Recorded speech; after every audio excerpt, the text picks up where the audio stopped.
In the shadowed halls of Ashburn Hall, a priceless sapphire vanishes, and a young heir lies dead struck down in a locked library.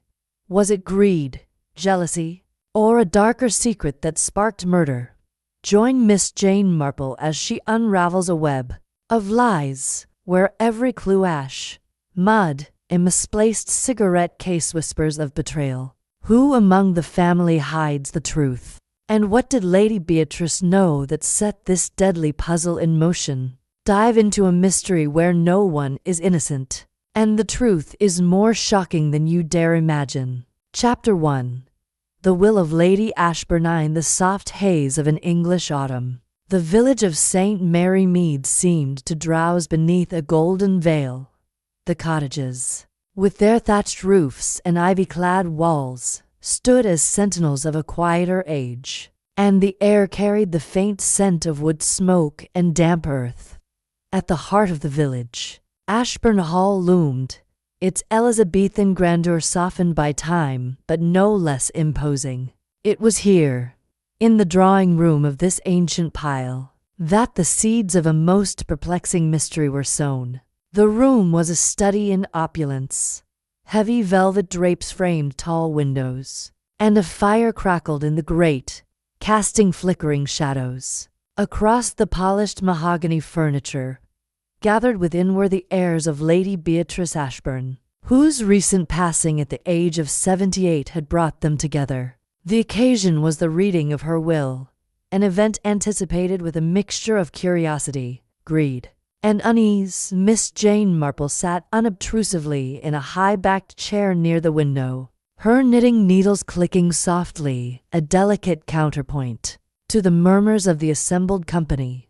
Her presence was not immediately remarked upon, for she was merely an old friend of the late Lady Ashburn, invited out of courtesy by the family solicitor, Mr. Percival Fortescue. To the casual observer, she was but a frail spinster, her white hair neatly pinned, her eyes bright but unassuming behind her spectacles. Yet those who knew her understood that Miss Marple's unassuming air concealed a mind as sharp as a razor, attuned to the subtleties of human nature. The room held an eclectic assembly. There was Sir Reginald Ashburn, Lady Beatrice's nephew, a portly man in his 50s with a florid complexion and a penchant for bluster.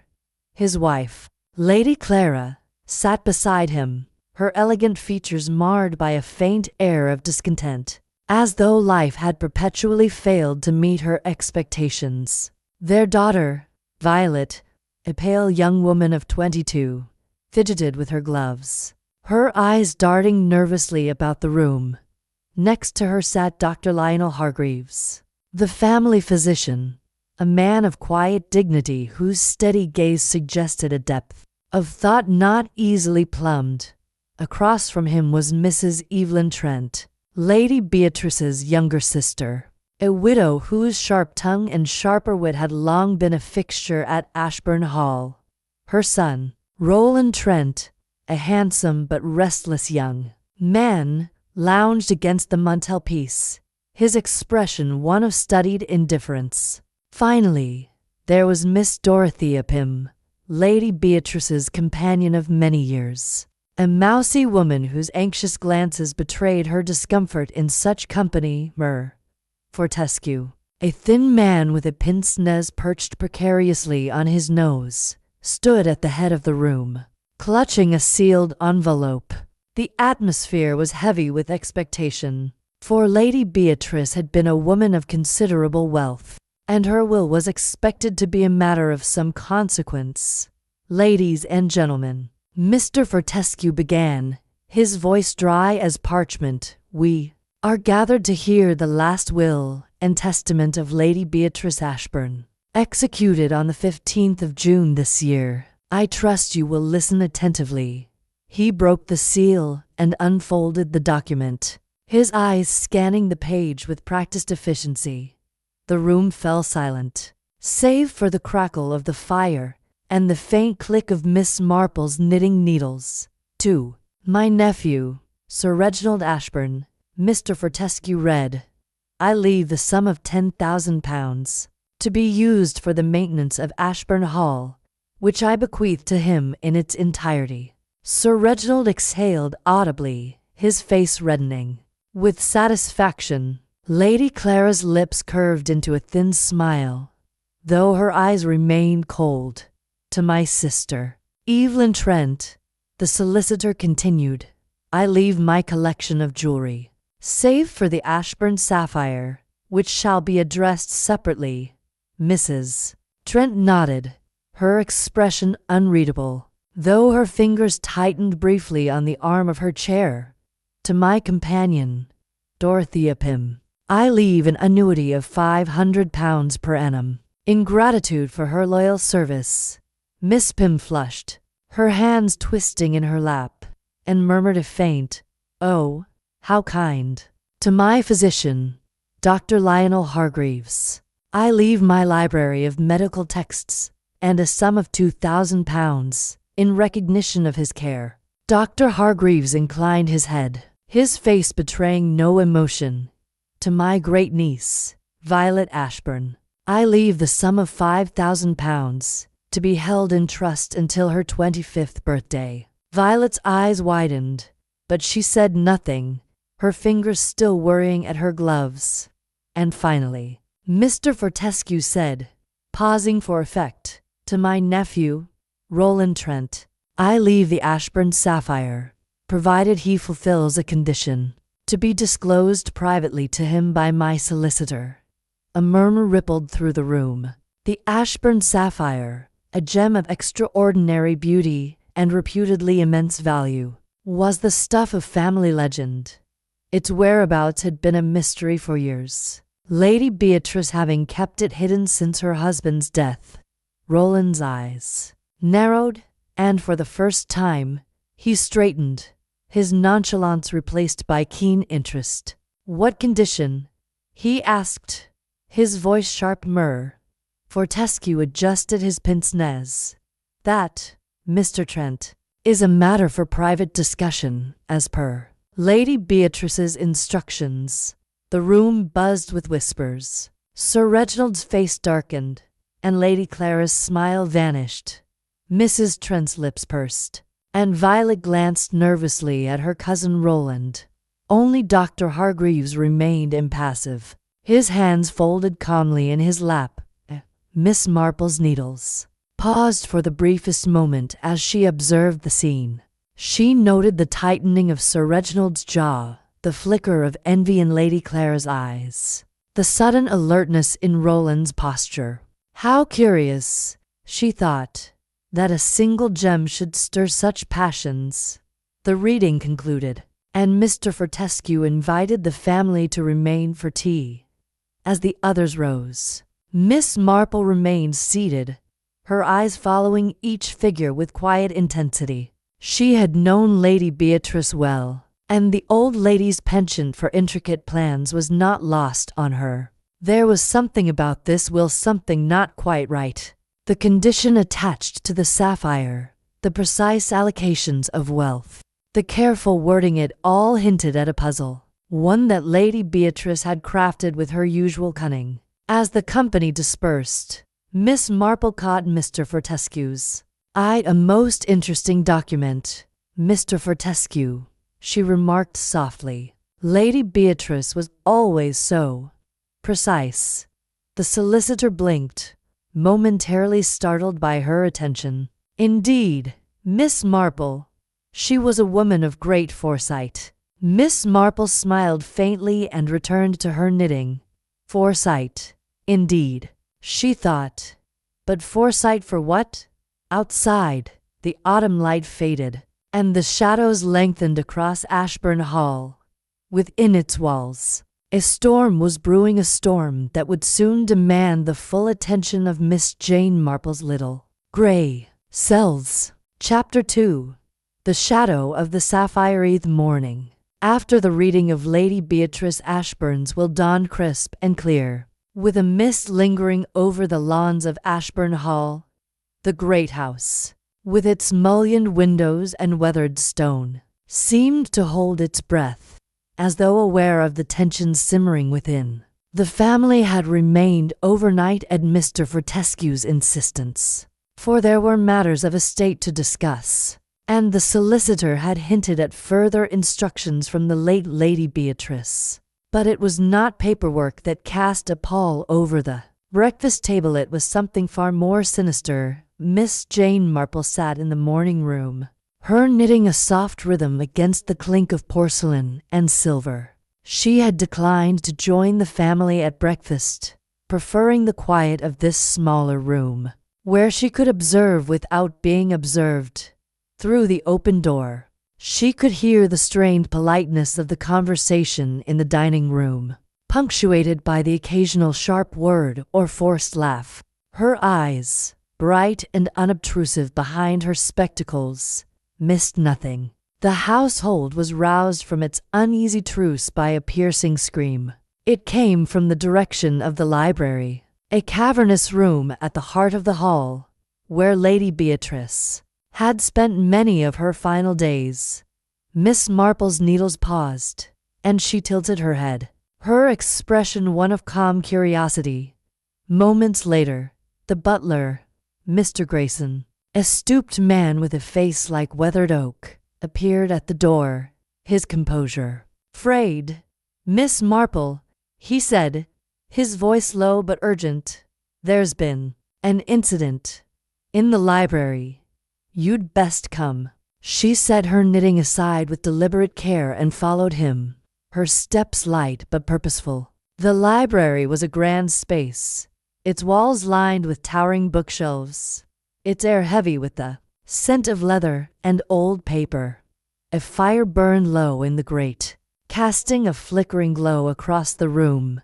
In the center, sprawled across a Persian rug, lay Roland Trent, his face pale and his eyes staring blankly at the ceiling. A trickle of blood stained the rug beneath his head, and a heavy bronze statuette depiction of a rearing horse lay beside him, its base darkly smeared. Miss Marple's gaze swept the scene, noting the position of the body, the statuette, the half-open window, and the faint scuff of mud on the floor near the hearth. She stepped back as the family poured into the room, their voices a cacophony of shock and dismay. "Good heavens!" Sir Reginald bellowed, his face reddening. "What's happened here, Roland?" Mrs. Evelyn Trent cried, clutching her chest as she sank into a chair. "My boy, oh, my poor boy." Lady Clara's hand flew to her mouth, though her eyes were curiously dry. Violet, trembling, clung to her mother's arm, while Dr. Hargreaves knelt beside the body, his fingers deftly checking for a pulse. Miss Dorothea Pym hovered at the edge of the group, her hands twisting nervously. "He's dead," Dr. Hargreaves said quietly, rising to his feet. "A blow to the head, I'd wager. The statuette, most likely. Murder," Sir Reginald roared, his voice shaking the chandelier. "This is an outrage.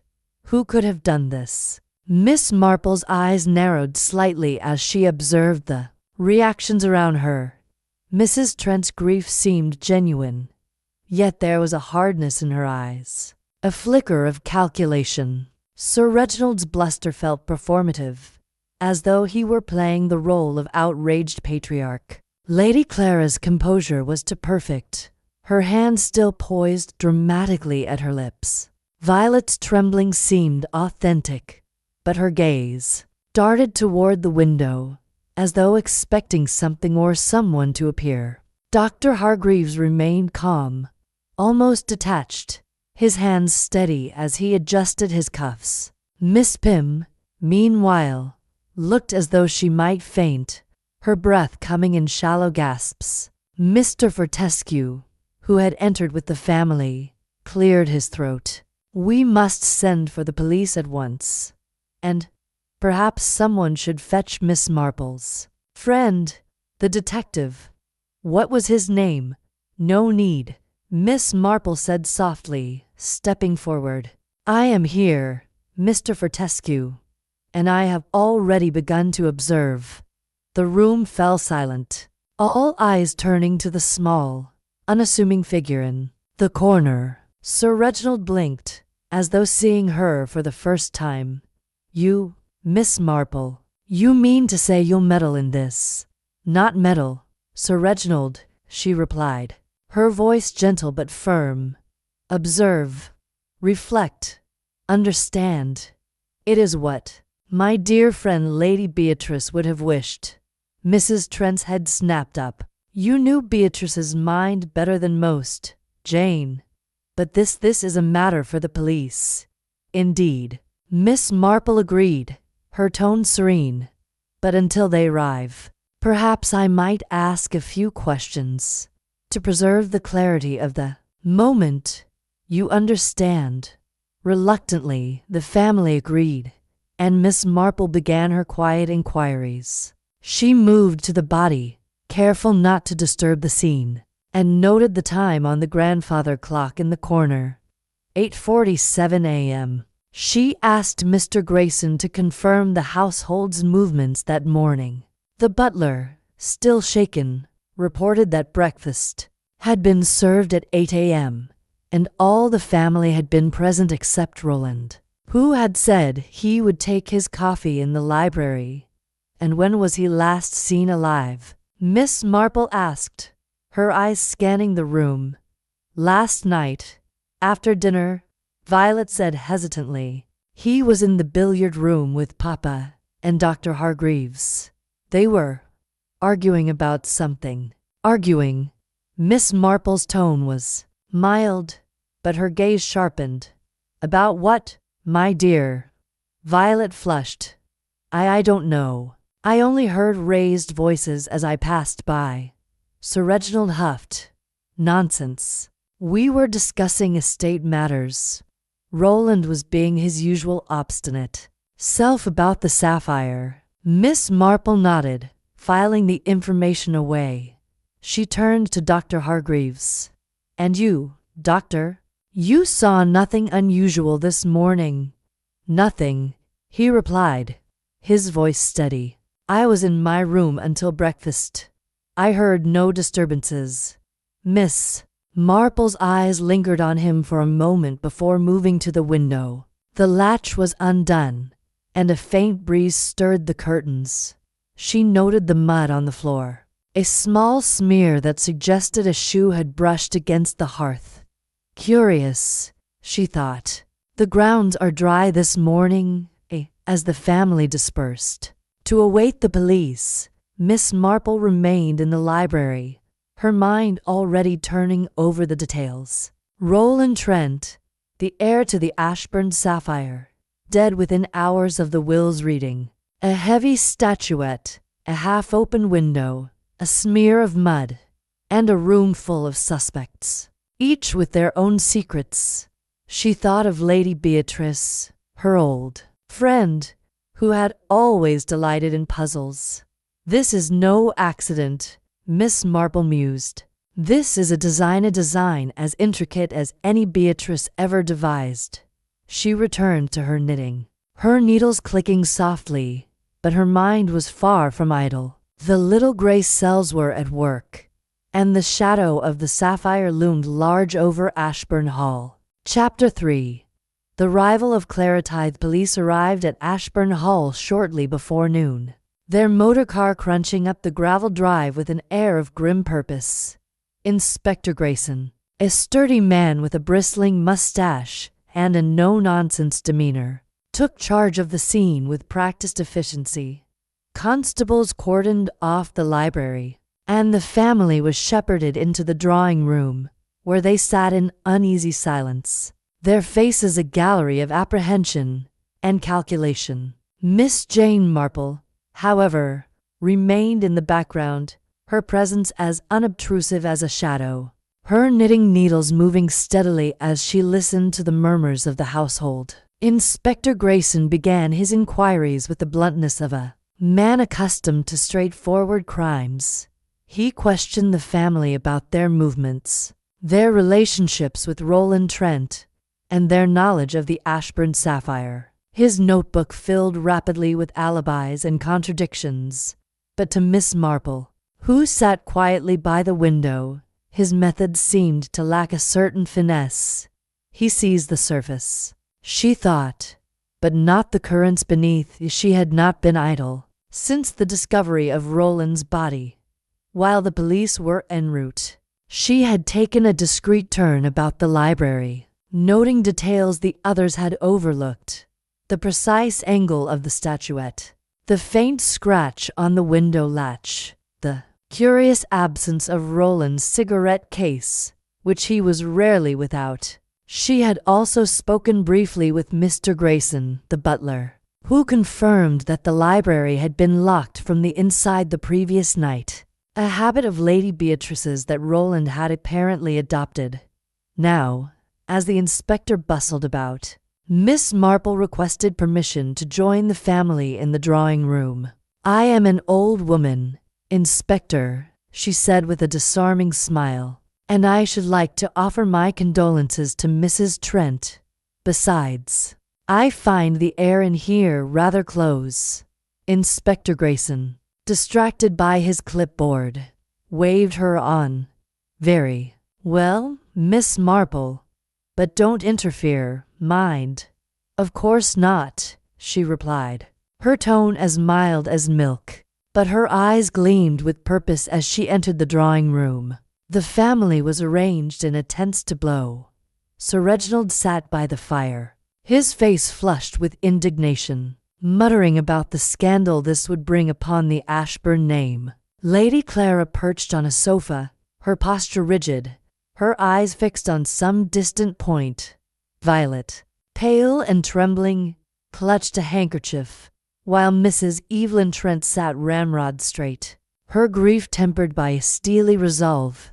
Dr. Hargreaves leaned against a bookcase, his expression unreadable, and Miss Dorothea Pym hovered near the door, her hands fluttering like trapped birds. Mr. Fortescue, the solicitor, stood apart, his pince-nez glinting as he scribbled notes. Miss Marple settled into a chair near Violet, her knitting resuming its soft rhythm. "My dear," she said gently, "you look quite shaken. Would you care for some tea? It does wonders for the nerves." Violet managed a weak nod, and Miss Marple signaled to a maid, who hurried off to fetch a tray. The small act of kindness seemed to loosen the girl's tongue. "It's all so dreadful, Miss Marple," she whispered. "Roland he could be difficult, but to think someone hated him enough to do this." "Indeed," Miss Marple said, her tone soothing but her mind alert. "He was a young man of strong character, I gather. Did you know him well?" Violet hesitated, her fingers twisting the handkerchief. "Not really. He was my cousin, but we weren't close. He was always restless, always talking about the sapphire, as if it would solve all his problems." Miss Marple's needles paused. "The sapphire, you say? Did he speak of it often?" "Oh, yes," Violet said, her voice dropping. "Last night, after the will was read, he was in a strange mood. He said something about claiming what's mine and how no one would stop him." Miss Marple's eyes flickered with interest, but she kept her tone light. "How curious. And did he say this to anyone in particular?" Violet glanced nervously at her parents, who were engrossed in a heated exchange with the inspector. "I overheard him talking to Dr. Hargreaves in the billiard room. They were arguing, I think." Roland sounded angry. Before Miss Marple could press further, Inspector Grayson entered, his face stern. "I've spoken with the coroner," he announced. "Mr. Trent was killed between 7 and 8 this morning, struck with the bronze statuette. The window was unlatched, suggesting a possible intruder, but the locked door complicates matters. I'll need precise alibis from each of you for that hour." The room erupted in a flurry of protestations and explanations. Sir Reginald claimed he was in his study, reviewing estate accounts. Lady Clara said she was dressing in her room, Violet had been in the garden, sketching. Mrs. Trent insisted she was in her bedroom, writing letters. Dr. Hargreaves stated he was in the conservatory, tending to his plants. Miss Pym, trembling, said she was in the servants' hall, helping with breakfast preparations. Mr. Fortescue, who had stayed at the hall overnight, said he was in his guest room, drafting correspondence. Miss Marple listened, her mind cataloging each alibi. 7 to 8 o'clock, she thought. A narrow window, yet no one admits to being near the library. She noted the times, the locations, the subtle hesitations in their voices. Dr. Hargreaves' calm precision struck her as particularly deliberate, and Miss Pym's nervous babbling seemed to conceal something more than fear. As the inspector continued his questioning, Miss Marple's attention was drawn to a small detail, a faint smudge of ash, on the cuff of Sir Reginald's jacket. It was barely noticeable, but it reminded her of the smear of mud near the library hearth. Ash and mud, she mused. Such small things, yet they tell a story. She turned to Mrs. Trent, who sat rigid, her eyes fixed on the inspector. "Evelyn, my dear," Miss Marple said softly, "you must be dreadfully shaken. Roland was your only son. Did he seem himself last night, after the will was read?" Mrs. Trent's lips tightened. "He was excited. The sapphire meant a great deal to him. He believed it was his chance to start anew, away from all this." Her gesture encompassed the grandeur of the hall, but her voice carried a bitter edge. "Away?" Miss Marple echoed, her tone inviting confidences. "Did he have plans?" Then Mrs. Trent hesitated, then said, "He spoke of traveling, of selling the sapphire. Perhaps he felt it was his due." Miss Marple nodded, her mind turning over this new piece of the puzzle. The sapphire, it seemed, was not just a prize but a motive, a magnet for ambition, envy, and perhaps murder. She glanced at the others, noting Lady Clara's sudden stillness, Sir Reginald's restless fidgeting, and Dr. Hargreaves' impassive gaze. As the inspector concluded his initial inquiries and left to confer with his constables, Miss Marple rose, her knitting tucked neatly into her bag. "I think I shall take a turn in the garden," she said to no one in particular. "The air will do me good." But as she stepped into the crisp autumn light, her thoughts were far from the roses and box hedges. The death of Roland Trent was no random act of violence. It was a carefully staged performance, and the clues, the ash, the mud, the unlatched window were the threads of a tapestry she was only beginning to unravel. "Lady Beatrice," she thought, "you have left us a puzzle, worthy of your cunning." And with that, Miss Marple's little gray cells began to weave the threads together, one by one. Chapter 4. The Art of Observation. The autumn sun hung low over Ashburn Hall, casting long shadows across the manicured lawns as Miss Jane Marple strolled through the garden. Her pace was leisurely, her hands clasped behind her back, but her eyes were sharp, taking in every detail. The dew-damp grass, the faint imprint of a heel near the rose beds, the curious absence of fallen leaves beneath the library window. To the casual observer, she was merely an elderly spinster enjoying a morning walk. But Miss Marple's mind was a whirl of connections, each observation a piece in the intricate puzzle of Roland Trent's murder. Inside the hall, Inspector Grayson continued his interrogations, his voice booming through the open windows as he pressed the family for details. Miss Marple had excused herself from the drawing room, citing a need for fresh air, but her true purpose was to explore the grounds. Unobserved, she paused by the library window, its sill just low enough for a determined intruder to climb through. The latch, she noted, bore a fresh scratch, as though a tool had been used to force it open. Curious, she thought, but too obvious. Perhaps a true intruder would not leave such a blatant mark, unless they wished it to be found. Returning to the house, Miss Marple made her way to the morning room, where she found Mr. Fortescue, the solicitor, sorting through a stack of papers. His pince-nez glinted in the light, and he looked up with a start as she entered.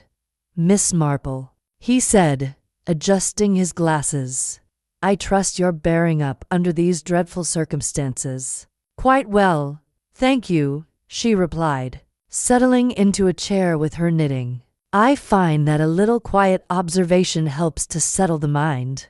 Tell me, Mr. Fortescue, what was this condition attached to Roland's inheritance of the Ashburn sapphire? It seems to have caused quite a stir."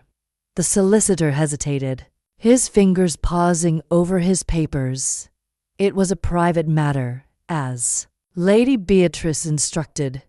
I was to meet with Roland this morning to discuss it. But," his voice trailed off, and he shook his head, "I suppose there's no harm in telling you now. The condition was that Roland must reside at Ashburn Hall for 1 year before claiming the sapphire. Lady Beatrice believed it would anchor him, I think." Miss Marple's needles clicked softly. "Anchor him," she repeated. "How interesting. And did Roland seem amenable to this condition?" Mr. Fortescue frowned. He was evasive. "When I mentioned it last night, he said he had no intention of being tied down. But he seemed eager to learn more about the sapphire's whereabouts. Lady Beatrice never disclosed its hiding place. You see, she left a sealed letter with instructions to be opened only by Roland." "And where is this letter now?" Miss Marple asked, her tone mild. "In my safe," Mr. Fortescue replied. "I haven't opened it, of course. It's addressed to Roland.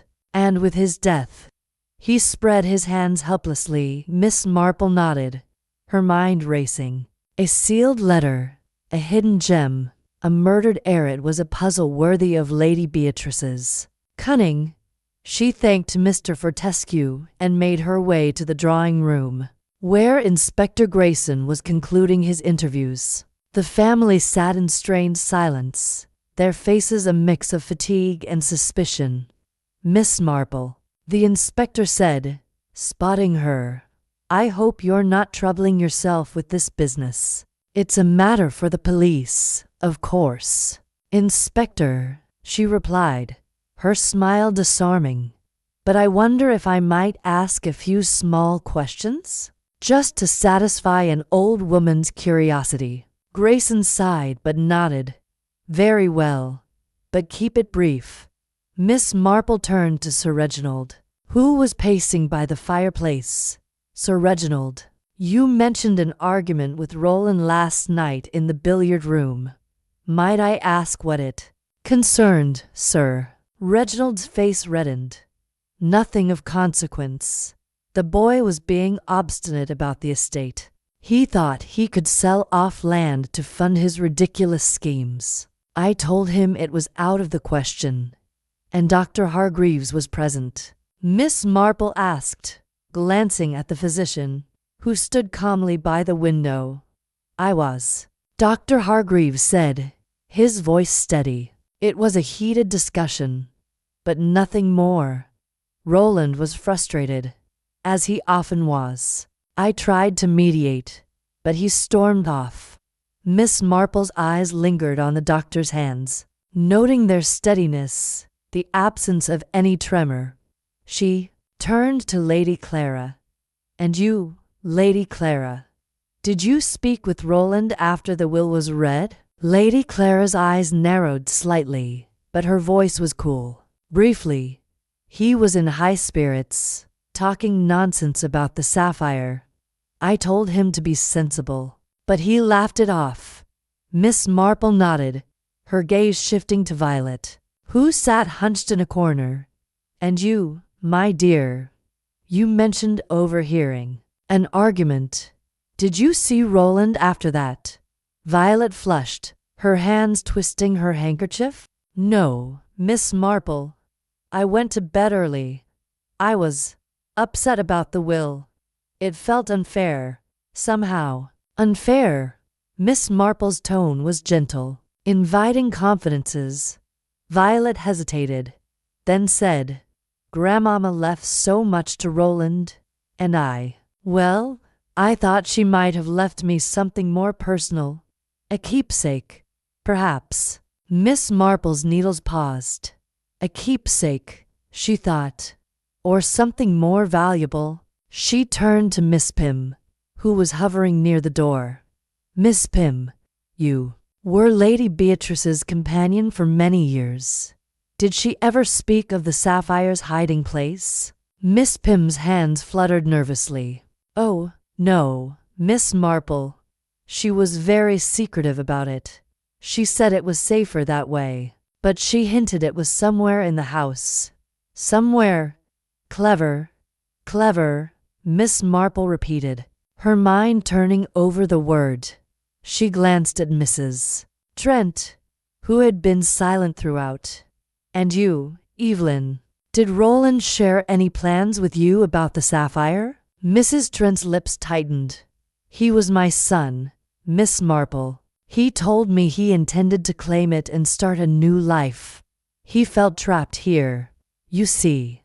Trapped by the family, by the hall, by expectations. Miss Marple nodded, her eyes soft with sympathy but sharp with understanding. She excused herself and stepped into the hall, where she paused to examine a small table near the library door. On it sat a silver cigarette case, engraved with Roland's initials. Strange, she thought, that it was not on his person. She lifted it carefully, noting a faint smudge of ash on its surface, similar to the one on Sir Reginald's cuff. As she returned to the morning room, Miss Marple's thoughts were a tapestry of clues. The scratched window latch, the smear of mud, the ash on the cigarette case, the sealed letter, the locked library door. Each was a thread, and she was beginning to see the pattern. Roland's death was no impulsive act, it was a calculated move in a game Lady Beatrice had set in motion. But who, Miss Marple wondered, is playing the game? And who is the pawn? She resumed her knitting, her needles clicking softly, but her little gray cells were hard at work, weaving the threads of the mystery into a clearer picture. Chapter 5. The red herrings. The afternoon light filtered through the tall windows of Ashbourne Hall, casting a golden glow across the drawing room where the family sat, their nerves frayed by the weight of suspicion and Inspector Grayson's relentless questioning.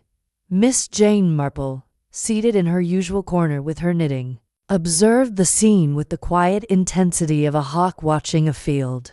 The inspector, his mustache bristling with determination, had latched onto the unlatched library window as evidence of an intruder, a theory that Miss Marple found both convenient and misleading. It's clear as day, Inspector Grayson declared, pacing before the fireplace. Some outsider, perhaps a thief after the Ashbourne sapphire, climbed through the window, struck Mr. Trent, and fled. The mud on the floor and the scratched latch prove it. Sir Reginald nodded vigorously. Exactly. Some scoundrel from the village, no doubt. Roland was always flashing his wealth about, bound to attract trouble. Miss Marple's needles clicked softly, but her eyes narrowed. To neat, she thought. An intruder who leaves mud but no footprints, scratches a latch but locks the door. She said nothing, letting the inspector's theory dominate the room, but her mind was elsewhere, sifting through the clues that pointed not outward but inward. She had spent the morning discreetly exploring the hall, noting the layout of its corridors and the proximity of each suspect's bedroom to the library. The library door, she confirmed with Mr. Grayson the butler, had indeed been locked from the inside the previous night. and the key was found in Roland's pocket. Yet the window, unlatched and scratched, suggested an external entry or the illusion of one. The cigarette case, now safely tucked in her reticule for further examination, bore that curious smudge of ash, a detail that tugged at her memory. As the inspector continued his theorizing, Miss Marple turned her attention to the family, each of whom seemed eager to embrace the intruder narrative. Lady Clara, her composure impeccable, remarked, "It's dreadful to think of a stranger in our home, but it explains everything. Roland was careless, always leaving windows open. Careless, perhaps," Miss Marple said mildly, her tone inviting rather than accusing. "But I wonder, Lady Clara, if you noticed anything unusual about Roland last night. You mentioned he was in high spirits." Lady Clara's eyes flickered, but her voice remained smooth. "As I said, he was talking nonsense about the sapphire. He seemed to think it would make him rich beyond measure. I told him to be practical." "Practical," Miss Marple echoed, her needles pausing. "And did he mention any plans to retrieve the sapphire?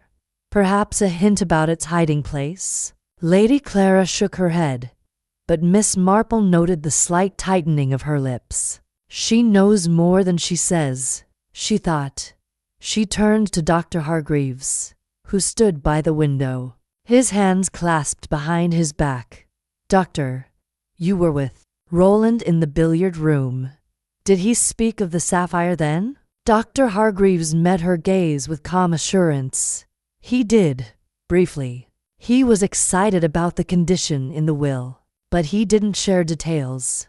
I advised him to discuss it with Mr. Fortescue." Miss Marple nodded, her eyes drifting to Violet, who sat clutching her handkerchief. "And you, my dear, you seemed troubled by the will. Did Roland ever confide in you about his plans?" Violet flushed, her voice barely above a whisper. "Not really, Miss Marple. He was always so secretive. But last night, he said something odd. He told me, 'Don't worry, Violet. I'll make sure we all get what we deserve.' I didn't know what he meant." Miss Marple's expression softened, but her mind sharpened. "What we deserve," she thought. A promise or a threat? She glanced at Mrs. Trent, whose grief had hardened into a cold, watchful silence. "Evelyn, did Roland share anything with you about his intentions?" Mrs. Trent's eyes flashed. "My son was impulsive, Miss Marple, but not foolish. He wanted the sapphire, yes, but he wouldn't have done anything rash. Someone else did this, someone who envied him." The room fell silent, the weight of her words hanging in the air. Inspector Grayson cleared his throat. "Well, we'll have the grounds searched for signs of an intruder. In the meantime, I'll need to speak with each of you again. No one leaves the hall until we've sorted this out." As the family dispersed, Miss Marple remained, her knitting a steady rhythm. She approached Mr. Fortescue, who was gathering his papers. "Mr. Fortescue, might I see the sealed letter Lady Beatrice left for Roland? It may shed light on his state of mind." The solicitor hesitated, then nodded. "Very well, Miss Marple, but it's to remain confidential." He retrieved a small envelope from his briefcase, its wax seal unbroken. Miss Marple examined it, noting the precise handwriting and the faint scent of lavender, a hallmark of Lady Beatrice's correspondence. "I shall return it promptly," she said, tucking it into her reticule alongside the cigarette case. She stepped into the hall, her thoughts racing. The intruder theory was a red herring, she was certain. The locked door, the key in Roland's pocket, the absence of footprints outside all pointed to someone inside the hall. But who? And why? She paused by a small table in the corridor, where a vase of late roses stood. Beneath it, half hidden by the tablecloth, was a single pearl earring, its luster catching the light. Miss Marple picked it up, her fingers tracing its smooth surface. Lady Clara's, perhaps, she thought, recalling the elegant pearls Lady Clara had worn the previous evening. Or Miss Pym's. The companion's nervous demeanor suggested more than simple fear. As she returned to the morning room, Miss Marple's mind wove together the clues: the ash on the cigarette case, the mud by the hearth, the scratched latch, the pearl earring, the sealed letter. Each was a piece of the puzzle, but the picture remained elusive. Lady Beatrice, she thought, you have set a trap, and someone has sprung it. But who is the hunter, and who is the prey? She resumed her knitting, her needles clicking softly. But her little gray cells were far from idle. The red herrings were multiplying. But Miss Marple knew that beneath the distractions lay the truth, waiting to be uncovered by her meticulous observation. Chapter 6. A clue in detailed late afternoon sun cast a mellow glow over Ashburn Hall, its light filtering through the library's tall windows, where the air still held the faint tang of tragedy. Miss Jane Marple sat in a quiet corner of the morning room, her knitting needles moving with their usual rhythm. But her mind was far from the skein of wool in her lap. She had spent the day observing, questioning, and collecting fragments of the puzzle that was Roland Trent's murder. Now, as the household settled into an uneasy calm, a single detail had begun to take shape in her mind, a detail that might unlock the mystery. In her reticule lay two objects: the silver cigarette case, its surface marred by a smudge of ash, and the pearl earring, delicate and out of place beneath the hall table. To these, she had added the sealed letter from Lady Beatrice, entrusted to her by Mr. Fortescue. Each item was a clue, but it was the cigarette case that now held her attention. She drew it out, turning it over in her hands. The ash, fine and gray, clung stubbornly to the engraved initials. RT, not pipe ash, she thought, nor cigarette ash. Something finer, like that from a fireplace. Her mind flickered to the smear of mud near the library hearth, and a connection began to form. Miss Marple rose and made her way to the library, where a constable stood guard. With a charming smile and a murmured explanation about misplacing her spectacles, she gained entry. The room was much as it had been that morning, though Roland's body had been removed. The bronze statuette lay on a table, tagged as evidence, and the window remained unlatched, its scratched latch gleaming in the fading light. She knelt by the hearth, her eyes scanning the tiles. There, almost invisible against the dark stone, was the smear of mud she had noted earlier. But now, she saw something more, a tiny fleck of ash, identical to that on the cigarette case, embedded in the mud. How curious, she thought. Mud from the garden, ash from the fire, and a cigarette case nowhere near its owner. She straightened, her mind racing. The library fire had been burning low that morning, but the ash was fresh, not the cold residue of a night-old blaze. Someone had been near the hearth, and recently. She returned to the morning room and requested a private word with Mr. Grayson, the butler. The old man appeared, his face still pale from the morning's shock. "Miss Marple," he said, bowing slightly. "How may I assist you?" "Mr. Grayson," she began, her tone gentle, "you mentioned that the library was locked last night, with the key in Mr. Roland's possession. Did anyone request access to the library after dinner?" The butler frowned, his brow furrowing. "Not that I recall, madam. Mr. Roland went in after the billiard room argument, round 10 o'clock. He said he wanted to read. I locked the door at his request and gave him the key." "And the fire?" Miss Marple asked. Was it lit last night? Oh, yes, Mr. Grayson replied. I stoked it myself before dinner. Mr. Rowland liked it kept burning, even late. But this morning, it was nearly out, just embers. Miss Marple nodded, her eyes bright with thought. And the cigarette case, Mr. Rowland's. Was he carrying it last night? The butler hesitated. I believe so, madam. He was rarely without it. But I didn't see it this morning until you found it in the hall. Thank you, Mr. Grayson, she said, dismissing him with a smile. As he left, she drew the cigarette case from her reticule again, her fingers tracing the smudge of ash. Someone moved it, she thought. Someone who was near the hearth, who left mud and ash behind. Her thoughts were interrupted by the arrival of Inspector Grayson, who entered with a purposeful stride. Miss Marple, he said, his tone clipped. We've searched the grounds. No footprints, no signs of an intruder beyond that mud in the library. I'm beginning to think this wasn't an outsider after all. A wise deduction, Inspector, Miss Marple said, her voice mild. Might I suggest you examine the cigarette case I found? It may tell us more than you think. The inspector's eyebrows rose, but he took the case, turning it over in his hands. Ash, you say? Could be from anywhere. The fire, perhaps.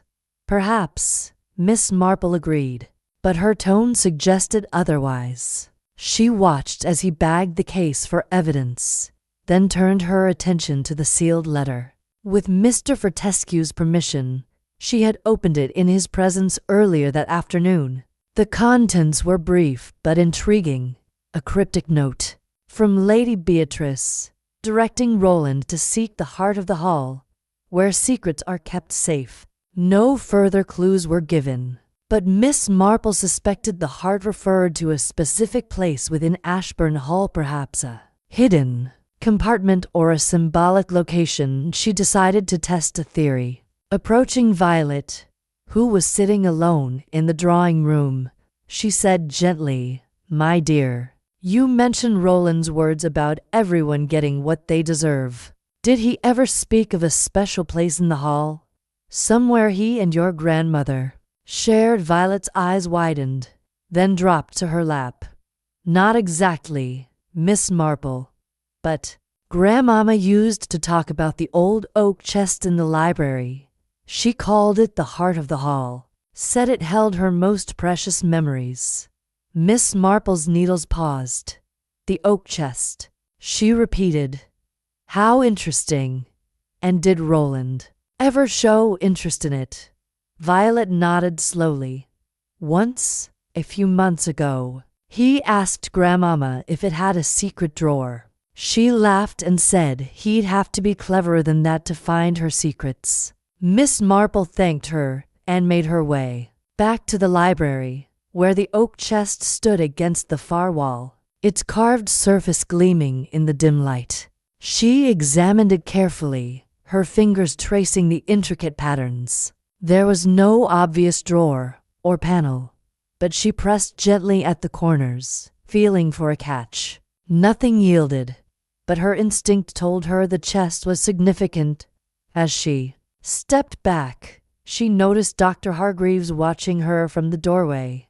Miss Marple, he said, his voice calm but curious, you seem very interested in that chest. Merely admiring the craftsmanship, she replied, her smile disarming. It's a fine piece, don't you think? Lady Beatrice was fond of it. I understand. Dr. Hargreaves nodded, his eyes unreadable. She was. She often sat by it, reading. Said it reminded her of her childhood. Miss Marple's gaze lingered on him, noting the faint tension in his posture. He knows something, she thought. But what? She thanked him and returned to her knitting. But her mind was alight with possibilities. The ash, the mud, the cigarette case, the chest. The cryptic letter each was a thread in Lady Beatrice's intricate tapestry, and somewhere, hidden in plain sight, was the truth about Roland Trent's murder. Chapter 7. More lies surfacey. The evening descended upon Ashburn Hall with a chill that seemed to seep into the very stones of the old house. The family, confined to the premises by Inspector Grayson's orders, gathered in the dining room for a subdued supper, their conversation stilted and punctuated by long silences. Miss Jane Marple, seated at the far end of the table, observed the strained interactions with her usual quiet intensity, her knitting resting in her lap, a silent witness to the undercurrents of deceit. The meal was interrupted by the arrival of Mr. Grayson, the butler, his face pale and his hands trembling slightly. "Begging your pardon, sir," he said, addressing Sir Reginald, "but I've found something in the library that I believe the inspector should see." Inspector Grayson, who had joined the family for supper to keep an eye on them, rose at once. "What is it, man?" he demanded. "It's a letter, sir," Mr. Grayson replied, tucked behind a book on the shelf near the oak chest. "It's addressed to Mr. Roland, but it's not in Lady Beatrice's hand."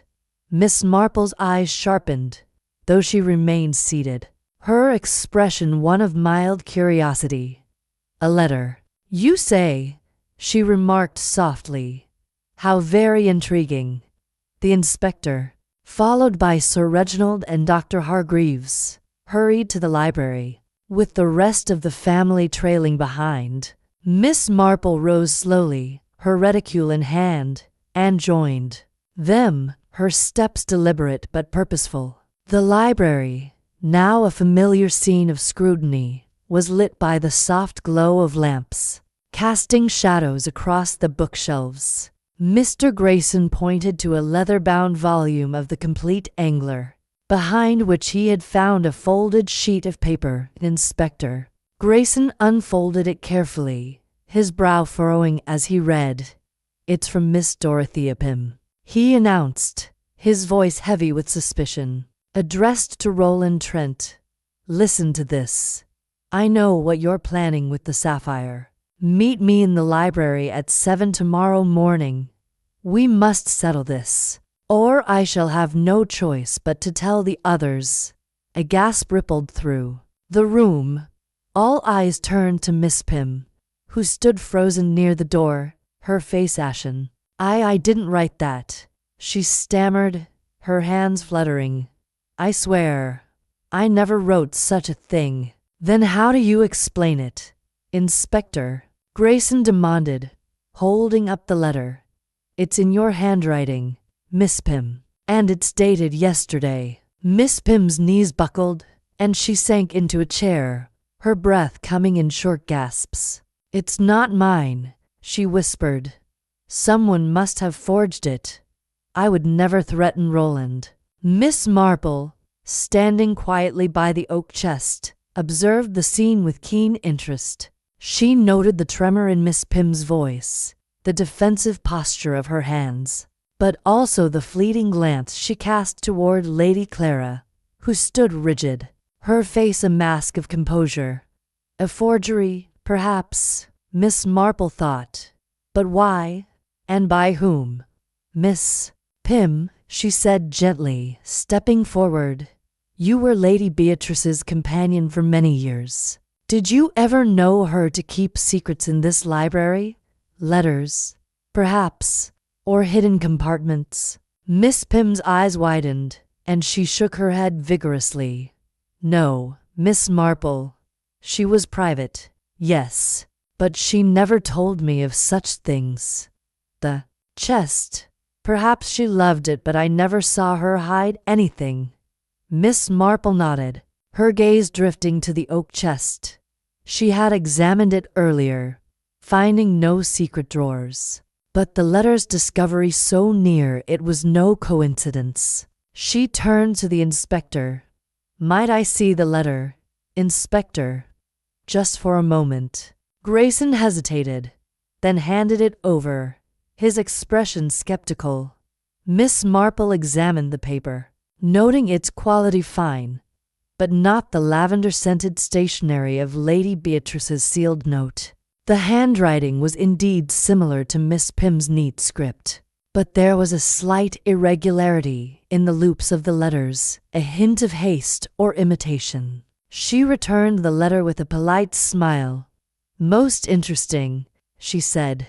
"It seems someone wished to cast suspicion on Miss Pym." The inspector grunted, unconvinced. "We'll have it analyzed for fingerprints. In the meantime, Miss Pym, you'll remain under close watch." As the family dispersed, Miss Marple lingered in the library, her thoughts turning to the web of lies now surfacing. The letter was a clumsy attempt to divert attention, but it revealed more than its author intended. She recalled Violet's earlier words about Roland's promise that we all get what we deserve, and Mrs. Trent's bitter remark about her son feeling trapped. Then there was the pearl earring, likely Lady Clara's, found in the hall, and the ash on Sir Reginald's cuff, matching that on Roland's cigarette case. She approached Dr. Hargreaves, who had remained silent during the commotion. "Doctor," she said softly, "you seem remarkably composed amidst all this turmoil. Did you ever discuss the sapphire with Roland privately?" Dr. Hargreaves met her gaze, his eyes steady. "Once or twice, Miss Marple. He was obsessed with it, thought it would free him from his debts. I warned him it might bring more trouble than it was worth." "Debts?" Miss Marple's tone was light, but her interest was piqued. The doctor hesitated, then shrugged. Roland was not discreet about his financial troubles. He owed money in London gambling, mostly. The sapphire was his way out, or so he thought. Miss Marple nodded, filing this away. She excused herself and stepped into the hall, where she paused. By the table where she had found the pearl earring, the vase of roses had been moved slightly, and beneath it, she spotted a tiny scrap of fabric, caught on the table's edge. It was silk, pale blue, matching the shawl Lady Clara had worn the previous evening. Another thread, she thought, woven into the tapestry. As she returned to her knitting, Miss Marple's mind was alight with possibilities. The forged letter, the pearl earring, the silk scrap, the ash, the mud all pointed to a carefully orchestrated deception. Someone in the hall was weaving a web of lies, and Roland's death was the center of it. "Lady Beatrice," she mused, "your sapphire is a magnet for greed and deceit. But who has fallen into its trap?" Her needles clicked softly, a steady counterpoint to the chaos of the house, as her little gray cells worked tirelessly to unravel the truth. Chapter 8. The emotional turning point. Second evening at Ashburn Hall descended with a heavy stillness, as if the house itself mourned the loss of Roland Trent. The dining room, where the family had gathered for a somber dinner, was lit by the soft glow of chandeliers, but the atmosphere was thick with unspoken accusations. Miss Jane Marple sat quietly at the table, her knitting tucked away, her eyes keenly observing the strained faces around her. The discovery of the forged letter had cast a shadow over Miss Dorothea Pym, but Miss Marple sensed that the true heart of the mystery lay deeper, hidden beneath layers of carefully crafted deception. As the meal concluded, Miss Pym, her nerves frayed to breaking, suddenly rose from her chair, her face pale, and her hands trembling. The room fell silent, all eyes turning to her. "I can't bear this any longer," she cried, her voice shrill. "I didn't write that letter, I swear it, but no one believes me, and then I know something I shouldn't. I can't keep it to myself anymore." Inspector Grayson, seated at the head of the table, leaned forward, his mustache bristling. "What do you know, Miss Pym? Speak plainly." Miss Pym's eyes darted around the room, settling briefly on Lady Clara, whose expression remained impassive. Last night, Miss Pym began, her voice shaking. I saw Lady Clara in the hall near the library, after dinner. She was holding Roland's cigarette case. I thought nothing of it at the time. But now, with the letter and everything, a gasp rippled through the room. Lady Clara's face stiffened, her hand pausing over her wine glass. That is absurd, she said, her voice icy. I was in my room all evening after dinner. Dorothea, you must be mistaken. Miss Pym's hands twisted together. I'm not mistaken. I saw you, near the table by the library door. You were holding the cigarette case, and you looked furtive. Sir Reginald's face reddened with fury. This is preposterous, he bellowed. My wife, accused by a hysterical spinster. Inspector, this is slander. Inspector Grayson raised a hand for silence.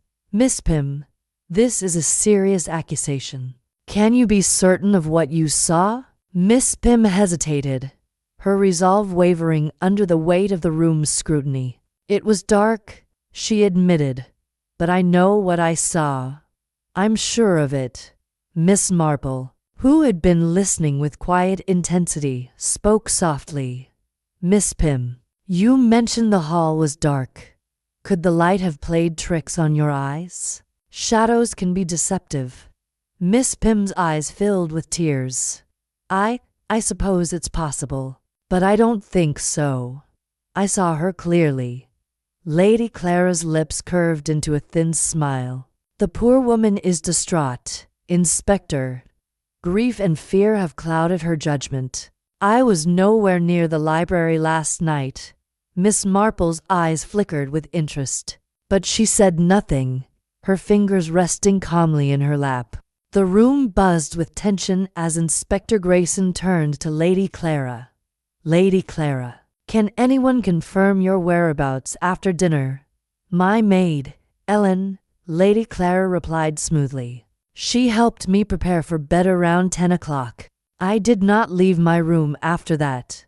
The inspector made a note, his expression unreadable. We'll speak to the maid.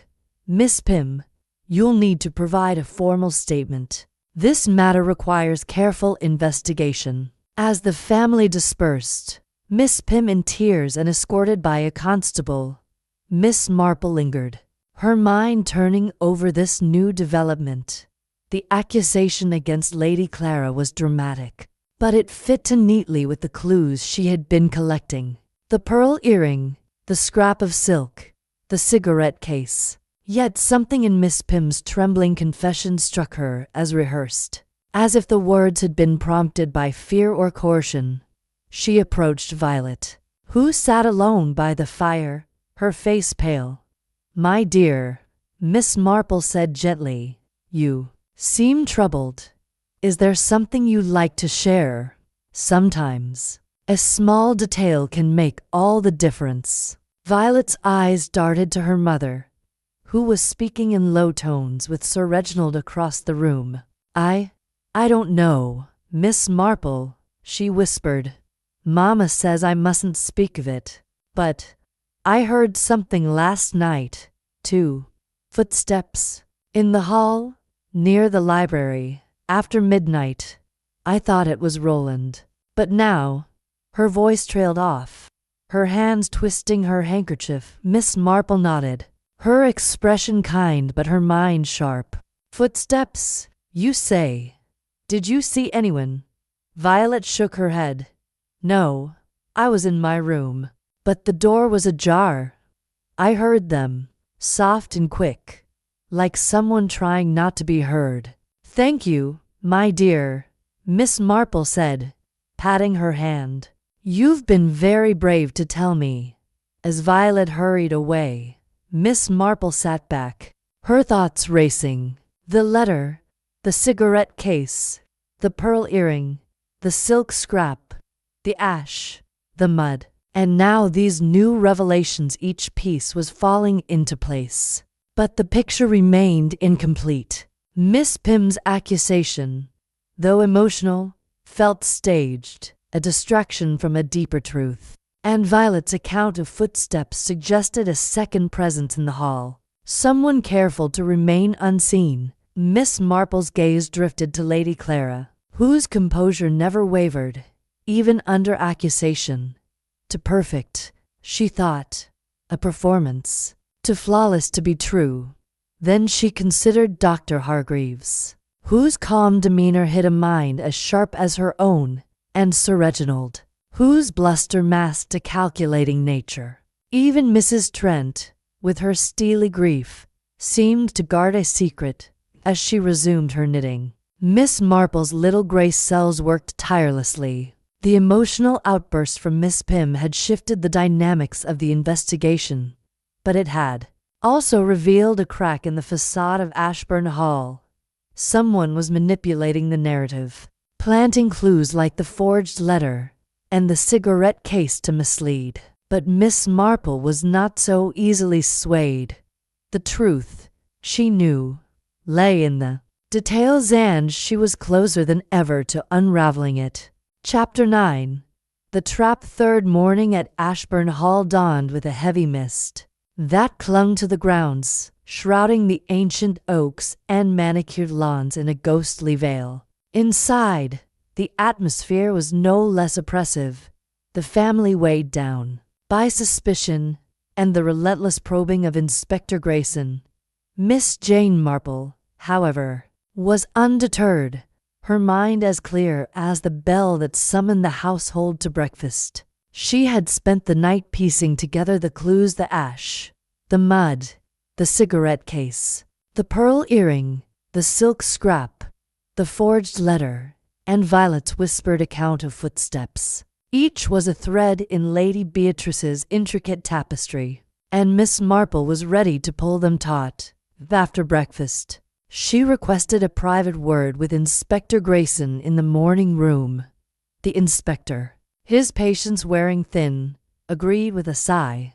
"Miss Marple," he said, adjusting his mustache, "I hope this isn't another of your theories. We're making progress with Miss Pym's statement and the intruder angle." "Not a theory, Inspector," she replied, her tone mild but firm, "but a suggestion. I believe it would be most illuminating to gather the family in the library this afternoon. There are inconsistencies in their accounts that might be resolved by a little conversation." Grayson's eyebrows rose. "You think you can flesh out the killer by chatting? This isn't a tea party, Miss Marple." "Indeed not," she said, her eyes twinkling. "But I have found that people reveal their true selves under pressure. A gathering in the library, where Roland met his end, might prompt such a revelation." Reluctantly, the inspector agreed, and by 2 o'clock, the family was assembled in the library, their faces a mix of apprehension and resentment. Sir Reginald sat heavily in an armchair, his florid complexion betraying his irritation. Lady Clara perched on a sofa, her elegance unshaken but her eyes wary. Violet clutched her handkerchief, her gaze flickering nervously toward her mother. Mrs. Trent sat rigid, her grief a cold mask, while Dr. Hargreaves leaned against a bookcase, his calm demeanor almost too perfect. Miss Pym, still shaken from her outburst, hovered near the door, her hands twisting. Mr. Fortescue, the solicitor, stood by the oak chest, his pince-nez glinting as he watched the proceedings. Miss Marple stood near the hearth, her small figure commanding the room despite her unassuming air. "Thank you all for indulging an old woman," she began, her voice soft but clear.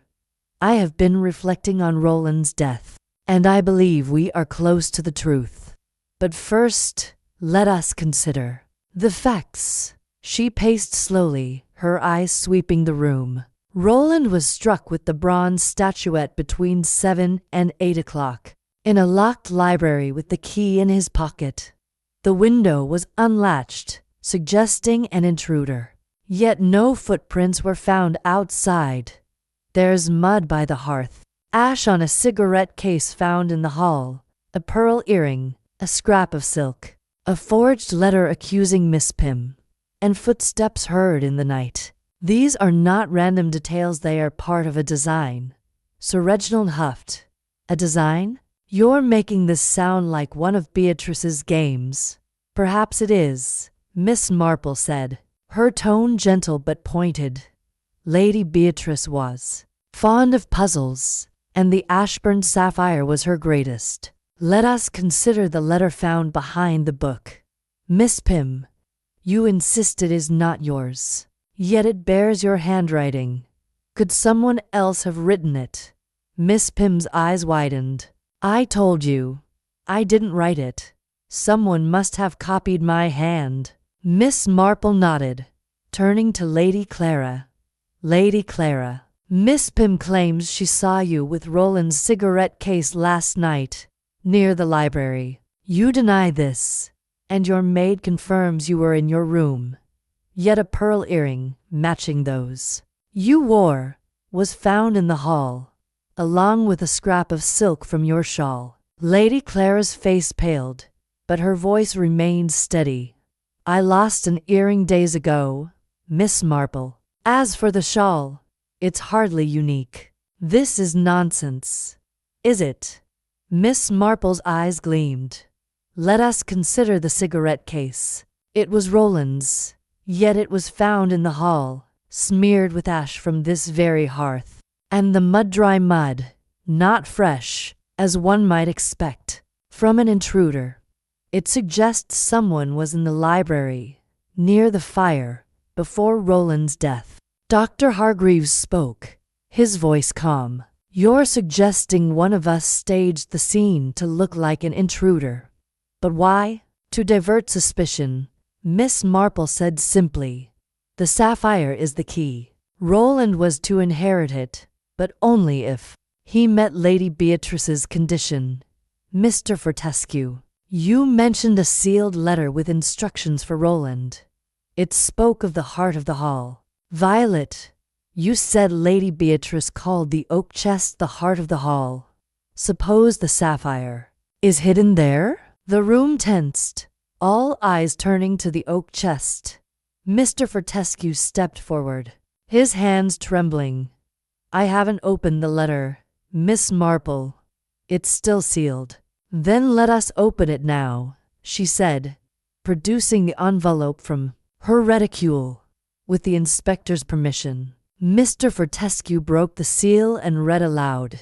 To Roland, the sapphire lies in the heart of the hall, where secrets are kept safe. Seek the panel beneath the rose. Miss Marple approached the oak chest, her fingers tracing its carved roses. She pressed gently, and with a soft click, a hidden panel sprang open, revealing a small velvet pouch. Inside was a sapphire, its deep blue catching the light like a star. A murmur of awe rippled through the room, but Miss Marple's voice cut through it. The sapphire was here all along, yet Roland died before he could claim it. Someone knew of this hiding place or suspected it. Someone who wanted the gem for themselves. Mrs. Trent's voice was sharp. You're accusing one of us, Miss Marple. But who? Miss Marple's eyes softened, but her tone was firm. I accuse no one yet, but I ask you to consider. Who stood to gain from Roland's death? Who knew the sapphire's value? And who was near the library that night? The family exchanged uneasy glances, the air thick with tension. Miss Marple stepped back, her trap set. She had planted the seeds of doubt, and now she would wait for the truth to emerge. As it always did under pressure, her little gray cells hummed with anticipation, sensing the climax of Lady Beatrice's deadly puzzle. Chapter 10. The revealed library of Ashburn Hall was a crucible of tension, its air thick with the weight of unspoken truths. The family, gathered at Miss Jane Marple's behest, stood or sat in uneasy silence, their eyes darting between the gleaming ashburn sapphire, now resting on the oak chest, and the small, unassuming figure of Miss Marple herself. Her trap had been set. The threads of the mystery ash, mud, cigarette case, pearl earring, silk scrap, forged letter, and hidden gem woven into a tapestry that now demanded its final revelation. Inspector Grayson, his skepticism tempered by curiosity, stood by the door, his notebook at the ready. Miss Marple stepped forward, her voice soft but commanding, her eyes bright with the clarity of understanding. "Ladies and gentlemen," she began, "we have reached the heart of this sad affair. Roland Trent was murdered not by an intruder, but by someone in this room. The clues, so carefully placed, tell a story of greed, deception, and betrayal. A story Lady Beatrice herself set in motion with her cunning will." A murmur of protest rose, but Miss Marple raised a hand, silencing it.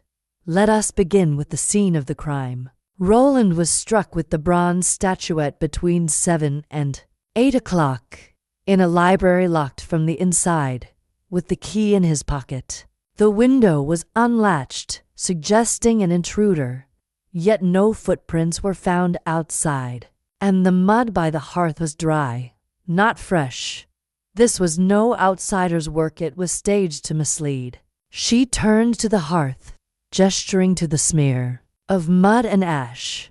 The mud came from the garden, but it was tracked in earlier, perhaps the previous day, and left by the fire. The ash, fine and gray, matches that on Roland's cigarette case, found in the hall. Why was the case not with him? Because someone took it, perhaps to create the illusion of a struggle. Her gaze swept the room, settling on Lady Clara.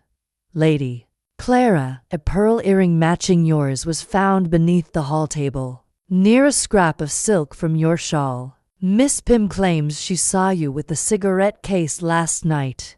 You deny this, and your maid confirms you were in your room. Yet the earring and silk suggest you were near the library." Lady Clara's face remained impassive, but her hands tightened on her lap. "I told you. I lost that earring days ago, and the shawl anyone could have taken it." "Indeed," Miss Marple said, her tone gentle but unyielding. "But let us consider another clue. The forged letter, written in Miss Pym's hand, accusing her of threatening Roland. It was placed behind a book, to conveniently found. Miss Pym, your outburst last night was heartfelt, but it felt prompted, as if someone urged you to point the finger at Lady Clara." Miss Pym's eyes widened, her hands fluttering.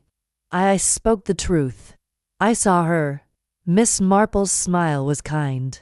"I believe you think you did, my dear.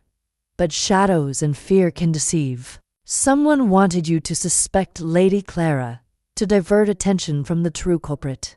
She turned to Dr. Hargreaves, whose calm demeanor had not wavered. "Doctor, you were in the billiard room with Roland and Sir Reginald, discussing the estate. You mentioned Roland's debts, his obsession with the sapphire. You were calm this morning, even as others panicked. And you were in the conservatory at the time of the murder, or so you claim." Dr. Hargreaves met her gaze, his voice steady. "I was, Miss Marple. I have no reason to lie." Miss Marple nodded, then turned to Sir Reginald. "Sir Reginald, your cuff bore a smudge of ash, like that on the cigarette case. You argued with Roland about the estate, about his plans to sell land. You were in your study at the time of the murder. But the study is near the library, is it not?" Sir Reginald's face reddened. "Are you accusing me, Miss Marple? I won't stand for it." "I accuse no one yet," she said, her eyes gleaming. "But let us consider the sapphire. Lady Beatrice hid it in the oak chest, in a secret panel. Only Roland was to know, through her sealed letter. Yet someone suspected its location, someone who knew the hall well, someone who wanted the gem, and Roland's death ensured they could claim it. Mrs. Trent's voice cut through the room, sharp and cold. Enough, Miss Marple. You're spinning tales. My son was killed for that sapphire. But by whom? Say it plainly. Miss Marple's gaze softened, but her voice was firm. Very well. The murderer is Dr. Lionel Hargreaves. A stunned silence fell, broken by Dr. Hargreaves' low chuckle. Miss Marple, this is absurd. I had no motive, no opportunity. I was in the conservatory. Were you? Miss Marple said. Let us reconstruct the morning. Roland entered the library at 7, locking the door. You, Doctor, slipped in through the window earlier, leaving the latch scratched to suggest an intruder. You hid, perhaps behind the curtains, and when Roland approached the oak chest, seeking the sapphire, you struck him with the statuette. You then placed the cigarette case in the hall, smeared with ash from the hearth, to suggest a struggle. The mud was a mistake you tracked it in the previous day. When you explored the chest, suspecting its secret, Dr. Hargreaves' smile faded. This is speculation, Miss Marple. You have no proof. But I do, she said. The ash on the cigarette case matches that in the hearth, but it was fresh, not from a cold fire. You were near the hearth that morning, Doctor, stoking it to cover your presence. The forged letter, written in Miss Pym's hand, was your work. You had access to her writing samples from Lady Beatrice's correspondence. You planted it to cast suspicion on her, and you encouraged her to accuse Lady Clara, knowing her nervous nature would make her credible yet unreliable. The room was silent, all eyes on Dr. Hargreaves. His composure cracked, a flicker of panic in his eyes. Why would I do this? He demanded. The sapphire means nothing to me because of Roland's debts, Miss Marple said. You knew of them, Doctor, because you lent him money you could ill afford to lose. Lady Beatrice's will left you only books and a small sum, not enough to cover your own financial troubles. Roland's death ensured the sapphire would remain unclaimed, allowing you to search for it later, perhaps to sell it discreetly. Inspector Grayson stepped forward, his voice stern.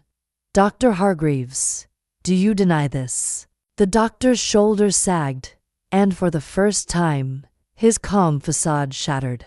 I didn't mean to kill him, he whispered. It was an impulse. He laughed at me, said he'd never repay me. I saw the statuette, and the confession spilled out, halting and raw, as the family watched in stunned silence. Inspector Grayson signaled to his constables, who escorted Dr. Hargreaves from the room. Miss Marple stepped back, her work done, her little gray cells triumphant, as the family dispersed, their faces a mix of relief and shock. Miss Marple gathered her knitting. The sapphire gleamed on the chest, a silent witness to Lady Beatrice's deadly puzzle, now solved. Chapter 11. The Reflection Thay Library of Ashburn Hall, so recently a stage for tragedy and revelation, lay quiet now, its heavy air softened by the late afternoon light filtering through the tall windows. The Ashburn sapphire, still resting on the oak chest, caught the fading rays, its deep blue facets gleaming like a captive star. The family had dispersed, their emotions a tangled mix of relief, grief, and lingering unease, while Inspector Grayson and his constables escorted Dr. Hargreaves to the waiting police car. Miss Jane Marple remained in the library, her knitting in her lap, her eyes thoughtful as she surveyed the scene of her triumph. Fortescue, the solicitor, approached her, his pince-nez glinting as he adjusted them nervously. Miss Marple, he said, his voice tinged with awe, Your insight is nothing short of remarkable. I confess, I never suspected Dr. Hargreaves. How did you know? Miss Marple's smile was gentle, her needles clicking softly as she resumed her knitting. It is not so much knowing, Mr. Fortescue, as seeing. People are like patterns in a tapestry. Each thread tells a story. If one looks closely enough, Dr. Hargreaves' calmness was his undoing. It was too perfect, too controlled, for a man surrounded by such chaos. She paused, her eyes drifting to the sapphire. Lady Beatrice, you see, understood human nature. Her will was not merely a distribution of wealth, it was a test, a puzzle, designed to reveal the truth about those she left behind. The sapphire was the bait, and Dr. Hargreaves, burdened by debts and desperation, could not resist. Mr. Fortescue nodded, his expression thoughtful.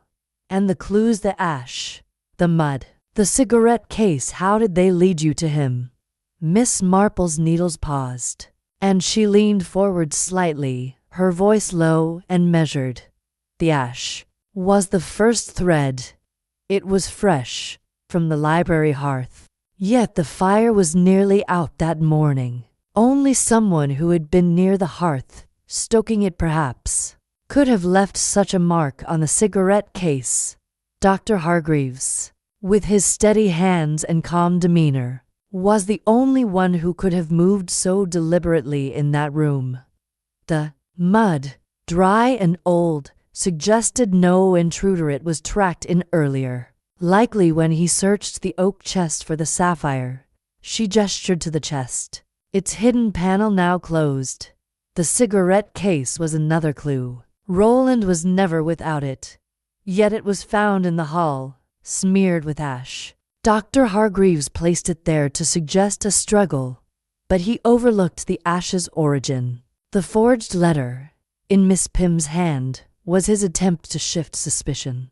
Knowing her nervous nature would make her an easy target. And the pearl earring and silk scrap, those were meant to implicate Lady Clara. A secondary distraction. Mr. Fortescue shook his head, marveling. And the footsteps Violet heard. The locked door? The footsteps, Miss Marple said, were Dr. Hargreaves, moving carefully to avoid detection as he left the library after planting the cigarette case. The locked door was no mystery. Roland locked it himself, as was his habit, unaware that Dr. Hargreaves had entered earlier through the window, scratching the latch to create the illusion of an intruder. It was all a performance, Mr. Fortescue, but not a perfect one. The solicitor sighed, glancing at the sapphire. Lady Beatrice's puzzle, as you call it, nearly tore this family apart. What will become of the sapphire now? Miss Marple's eyes twinkled. That, I suspect, will be another puzzle. Lady Beatrice's will, specified Roland. But with his death, the courts will decide.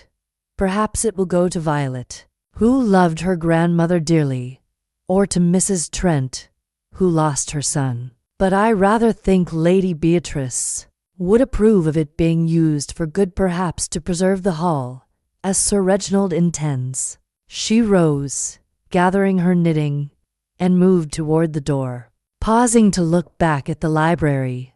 People are so very predictable, Mr. Fortescue. They want, they fear, they hide. But the truth always finds a way to the surface, like a bubble in a stream. One need only watch and listen. With that, Miss Marple stepped into the hall, her small figure disappearing into the shadows of Ashburn Hall. The sapphire remained on the chest, a silent witness to the drama it had inspired, and the house settled into a fragile peace. Outside, the mist was lifting, and the first stars appeared in the evening sky. As if to signal the end of Lady Beatrice's deadly game, Miss Marple's work was done. Her little Grace cells at rest for now. But as she walked toward the village, her mind was already turning over the small, human details of life in St. Mary Mead. where another puzzle, no doubt, awaited her sharp observation. Chapter 12. The echoes of truth. Morning following Dr. Hargreaves' arrest brought a fragile calm to Ashburn Hall, as though the house itself exhaled after days of holding its breath. The mist that had cloaked the grounds had dissipated, revealing the crisp outlines of the gardens and the ancient oaks standing sentinel. Inside, the family moved with subdued caution, their interactions marked by a tentative politeness, as if testing the new reality in the wake of the murders. Resolution. Miss Jane Marple, however, was not yet ready to leave the hall. There were loose threads in Lady Beatrice's tapestry, and her meticulous nature demanded they be tied. She sat in the morning room, her knitting needles clicking softly as she reviewed the events in her mind. The sapphire, now safely locked in Mr. Fortescue's safe pending legal proceedings, had been the catalyst. But Miss Marple sensed that Lady Beatrice's intentions extended beyond the gem. The will, with its cryptic conditions and precise allocations, was a mirror held up to the family's desires and weaknesses. Dr. Hargreaves had fallen to greed. But what of the others? Their secrets, though not murderous, lingered in the air like the faint scent of lavender from Lady Beatrice's stationery. Violet Ashburn entered the room, her face pale but her eyes brighter than they had been in days. She hesitated, then approached Miss Marple, clutching a small, leather-bound book. "Miss Marple," she said softly, "I found this in Grandmama's room. It's her journal. I thought, perhaps you should see it." Miss Marple set her knitting aside, her interest piqued. "How kind of you, my dear. May I?" She took the journal, its pages yellowed but filled with Lady Beatrice's elegant script. She opened it to a marked entry, dated a month before the old lady's death. "The sapphire is more than a jewel, it is a test," the entry read. "I have watched them all, my family, and seen their hearts. Reginald craves status, Clara control, Evelyn vengeance, Violet love, Roland freedom. Dorothea, poor soul, seeks only security. The sapphire will reveal who they truly are. I have hidden it where only the worthy will look, and I have set a condition to challenge their resolve. Jane will understand, if it comes to that. Her little gray cells never fail." Miss Marple's lips curved into a faint smile. "Dear Beatrice," she thought, "you knew exactly what you were doing." She closed the journal and handed it back to Violet. "Your grandmother was a remarkable woman, Violet. She saw more than most. This journal may help the family heal. In time." Violet nodded, her eyes glistening. "I miss her. She always seemed to know what I needed, even when I didn't." Miss Marple patted her hand. "She did, my dear. And she trusted you to be strong. Keep this journal safe, it's a piece of her heart." As Violet left, Miss Marple's thoughts turned to the other loose threads. The pearl earring and silk scrap, though meant to implicate Lady Clara, had been a clumsy misdirection by Dr. Hargreaves. Yet Lady Clara's composure throughout the ordeal suggested a strength, or a secret that Miss Marple had not fully unraveled. She resolved to speak with her. She found Lady Clara in the drawing room, arranging flowers with a precision that bordered on obsession. "Lady Clara," Miss Marple said, her tone gentle, "you have borne this ordeal with remarkable grace. I wonder if there is anything you wish to share, now that the truth is out." Lady Clara's hands paused, a rose trembling in her fingers. "What could I possibly have to share?" "Miss Marple, the murderer has been caught." "Indeed," Miss Marple said, her eyes keen. "But I cannot help but wonder about the earring and the silk. Dr. Hargreaves used them to cast suspicion on you. But why you? Did he know something about your feelings toward Roland?" Lady Clara's lips tightened, but but she set the rose down and met Miss Marple's gaze. "Very well," she said, her voice low. "Roland was difficult. He knew things about me, about my past. A youthful indiscretion, long buried. He threatened to expose it unless I supported his plans to sell the estate's land. I refused, but I never wished him harm." Miss Marple nodded, her expression sympathetic. "And the earring? The silk?" "I lost the earring a week ago," Lady Clara said. "The shawl was in the hall, where anyone could have taken it. Hargreaves must have seen his chance." Miss Marple's needles resumed their rhythm. "Thank you, Lady Clara. Truth, even in small doses, brings clarity." As she left the drawing room, Miss Marple felt the final pieces of the puzzle settle into place.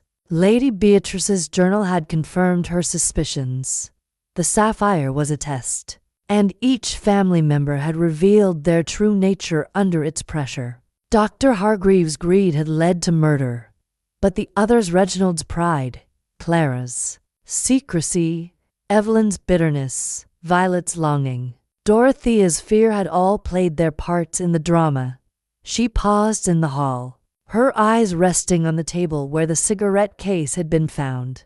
The house was quieter now, its secrets laid bare. "Beatrice," she thought, "you crafted a masterpiece, and I was merely its interpreter." With a final glance at the grandeur of Ashbourne Hall, Miss Marple gathered her reticule and prepared to return to St. Mary Mead, where the simple rhythms of village life awaited and, no doubt, another puzzle to unravel. Chapter 13.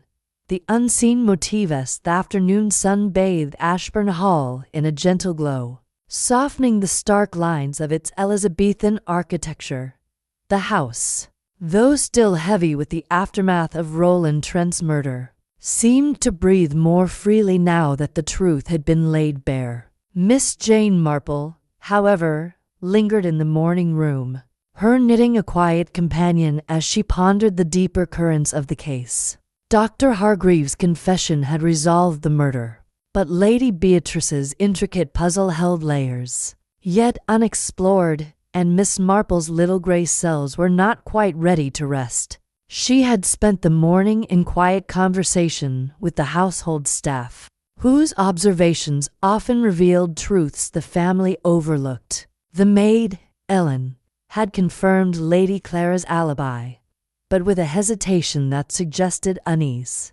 The gardener, a grizzled man named Tompkins, mentioned seeing Dr. Hargreaves near the library window the previous evening, ostensibly inspecting the roses, a curious activity for a man who claimed to be in the conservatory at the time of the murder. These small discrepancies, like ripples on a pond, hinted at unseen motives beneath the surface. Miss Marple's thoughts were interrupted by the arrival of Mrs. Evelyn Trent, whose steely composure had softened into a weary resignation. She sat opposite Miss Marple, her hands clasped tightly in her lap. "Jane," she said, her voice low, "I owe you my thanks. You've brought justice to my son, though it cannot bring him back." Miss Marple's needles paused, her eyes warm with sympathy. "I am sorry for your loss, Evelyn. Roland was a young man with much promise, despite his troubles. Did he ever speak to you of Dr. Hargreaves? Perhaps of their financial dealings?" Mrs. Trent's lips tightened, a flicker of anger in her eyes. "He did, once. He said the doctor had lent him money, but at a price Roland felt beholden to him, almost trapped. I told him to break free, to use the sapphire to start anew. I never imagined it would lead to this." Miss Marple nodded, her mind turning over this new thread. "And did Roland ever mention any other pressures? Perhaps from within the family?" Mrs. Trent hesitated, then leaned forward. "He hinted at tensions with Clara. She was always so controlling, especially over Violet. Roland thought she was jealous of his inheritance, of the sapphire's promise. He said she'd do anything to keep the estate intact. Miss Marple's eyes sharpened, though her expression remained gentle. How interesting. And Violet, did she share Roland's ambitions? Mrs. Trent shook her head. Violet's a dreamer, not a schemer. She loved Beatrice, but she was hurt by the will. She felt overlooked, as if her grandmother didn't trust her. Miss Marple filed this away, her thoughts returning to Lady Beatrice's journal. The old lady had described Violet as seeking love, not wealth, a subtle distinction that might explain her reticence. She thanked Mrs. Trent and rose, her reticule in hand, intending to revisit the library. The oak chest, with its hidden panel, still held her interest. Lady Beatrice's cryptic note, "The heart of the hall, where secrets are kept safe," suggested more than just the sapphire's hiding place in the library. Miss Marple examined the chest again, her fingers tracing the carved roses.